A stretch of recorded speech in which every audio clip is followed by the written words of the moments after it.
আজি আপোনালোকৰ সন্মুখত কচু পাতত দিয়া। কচু পাতত দিয়া মোৰ শাহুৱাই বনাব। কেনেকৈ বনায় ময়ো শিকিম, লগতে আপোনালোকেও চাওকচোন। কচুখিনি ভালদৰে ধুই কোমলীয়া কচু থুৰবিলাক এনেদৰে লৈ লোৱা হৈছে। পেটৰ কাৰণে ভাল মচন্দৰী, মচন্দৰীটো সেইকাৰণে সৰহকৈ লোৱা হৈছে।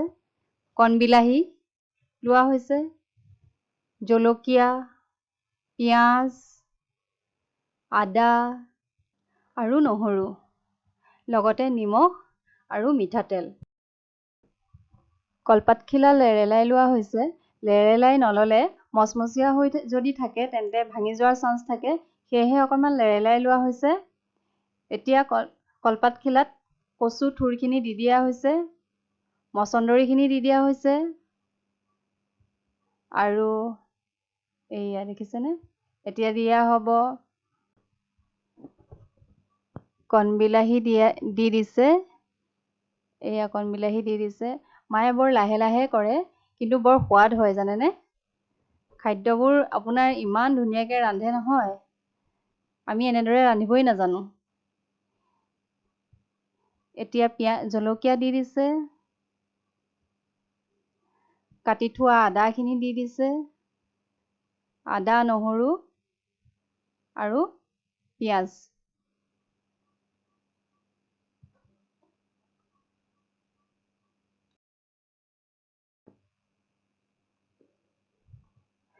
সোৱাদ অনুসৰি এতিয়া নিমখ অকণমান,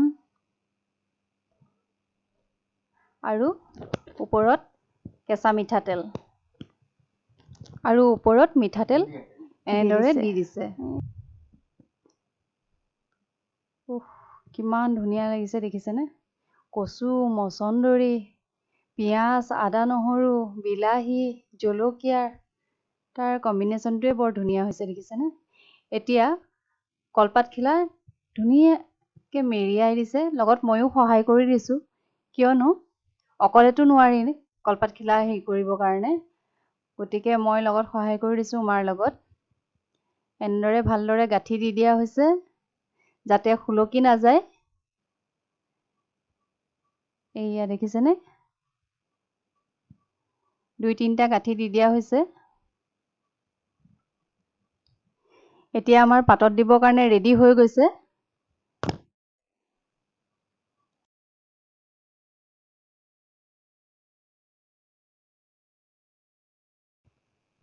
এতিয়া গেছত টাৱাখন উঠাই দিয়া হৈছে। এতিয়া ধুনীয়াকৈ পাতত দিবৰ কাৰণে ৰেডি কৰি টাৱাখনৰ ওপৰত উঠাই দিছে মায়ে। 20-25 মিনিট সময় এনেদৰে ৰাখি দিব। গেছটো এতিয়া চিমত দি দিব, কিয়নো কম জুইতহে এইটো ভাল হয়, নহ'লে দেই গুচি যাব পাৰে। গতিকে কম জুইত এইটো 20-25 মিনিট সময়ৰ কাৰণে এনেদৰে ৰাখি দিয়া হৈছে। এতিয়া ইয়াত দিয়াৰ পিছত এটা গামলা দি এনেকৈ গাপ মাৰি দিব।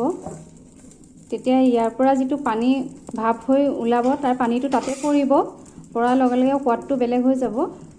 সিজাটো সোনকালে ইজি হ'ব, সোনকালে সিজিবও।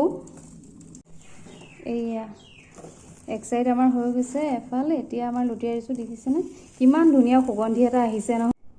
এইয়া চাওক, আমাৰ ৰেডি হৈ গ'ল। এতিয়া এইখিনি কেনেকৈ কি কৰোঁ চাওকচোন, মায়ে কৰি আছে।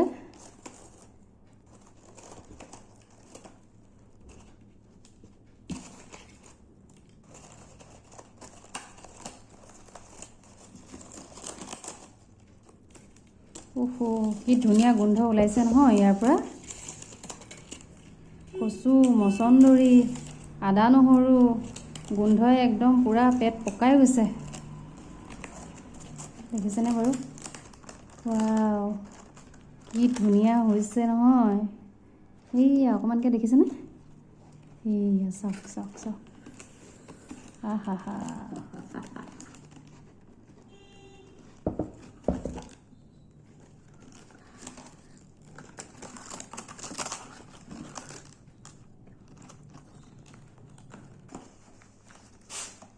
এইয়া দেখিছেনে।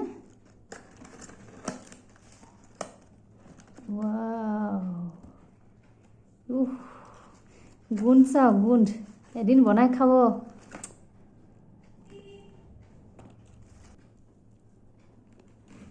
কেঁচা মিঠাতেল, কেঁচা মিঠাতেল দিলে কেঁচাৰ তেলৰ গোন্ধটোত আৰু ধুনীয়া হয়। এয়া চাওকচোন, যিহেতু নিমখ আমি দিয়ে থৈছিলোঁ, গতিকে নিমখটো ব্যৱহাৰ নকৰোঁ।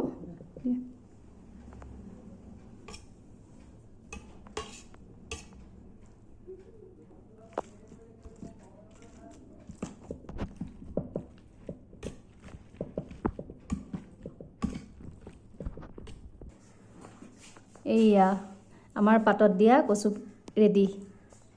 এতিয়া খোৱাৰহে কথা আৰু, গৰম গৰম ভাতৰ লগত পাতত দিয়া কচু খাম আৰু দেই।